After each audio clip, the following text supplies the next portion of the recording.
ಅಂತೇಳಿ ಜನವರಿ 25ಕ್ಕೆ ಒಂದು ಸಮಿತಿ ಕರೆದ.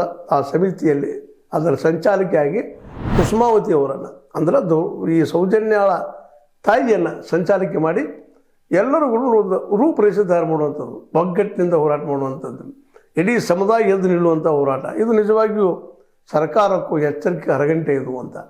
ಯಾಕಂದರೆ ಇದರಲ್ಲೇ ನೊಂದವರಿದ್ದಾರೆ, ನೋವು ಉಂಡವರಿದ್ದಾರೆ, ಎಲ್ಲರೂ ಸಂತ್ರಸ್ತಿದ್ದಾರೆ. ಜೊತೆಗೆ ಸಂತ್ರಸ್ತ ಮೀಡಿಯಾನೂ ಅದ, ಬಡ ಮೀಡಿಯಾ, ಯೂಟ್ಯೂಬರ್ಸ್ ಇದ್ದಾರೆ, ಇನ್ನುಳಿದವರು ಇದ್ದಾರೆ, ಎಲ್ಲರೂ ಇದ್ದಾರೆ. ಎಲ್ಲ ಕುಡ್ಕೊಂಡು ಈ ಒಂದು ಯಾಕಂದರೆ ಇದಕ್ಕೆಲ್ಲ ಈಗಾಗಲೇ ಇನ್ಫಾರ್ಮೇಷನ್ ಆ್ಯಕ್ಟ್ ಅಂಡರ್ದಲ್ಲೇ ಸಾಕಷ್ಟು ವಿಷಯಗಳನ್ನ ಕಲೆ ಹಾಕಿದಂಥ ಒಂದು ನಮ್ಮ ಏನಪ್ಪ ಸೋಮನಾಥ್ ನಾಯಕರು ಜೊತೆಗಾರರ ಒಂದು ಸಂಶೋಧನೆ, ಜೊತೆಗೆ ಎಲ್ಲ ಹೋರಾಟಗಾರರ ಒಟ್ಟು ಶ್ರಮ ಅದೆಲ್ಲ ಕುಡ್ಕೊಂಡು ಈ ಜನವರಿ 25ಕ್ಕೆ ಮೀಟಿಂಗ್ ಮಾಡಿ ಹೊಸ ತಂತ್ರದ ಮೂಲಕ ಇಲ್ಲಿಯ ಸತ್ಯವನ್ನು ಹೊರಹಾಕಬೇಕು ಮತ್ತು ಸಂತ್ರಸ್ತರಿಗೆ ನ್ಯಾಯ ಇಸಿದು ಕೊಡಬೇಕು ಅನ್ನೋಂಥ ಮತ್ತೊಂದು ಮೊದಲಿನ ಹೋರಾಟ ಆರಂಭ ಆಗುವ ಎಲ್ಲ ಸಾಧ್ಯ ಇರೋದರಿಂದಾಗಿ ಅದ್ರ ಜೊತೆಗೆ ಈ 74 ಏನಪ್ಪ ಅಂತಂದ್ರೆ ಅಸಹಜ ಸಾವುಗಳು, ಅವ್ರು ಯಾರು ಕೊಂದವರು ಸತ್ತಿದ್ದಾರೋ, ಆತ್ಮಹತ್ಯೆ ಮಾಡ್ಕೊಂಡಿದ್ದಾರೋ, ಪವಿತ್ರ ಸ್ಥಳದಲ್ಲಿ ಬಂದು ತಮ್ಮ ಜೀವ ಬಿಟ್ಟಿದ್ದಾರೋ, ಪ್ರತಿಯೊಂದು ಬೇರೆ ಬೇರೆ FIRಗಳನ್ನ ಮಾಡಿ ನಮಗೆ ಇದರ ತನಿಖೆ ಆಗಬೇಕು ಅನ್ನೋಂಥ ಇನ್ನೊಂದು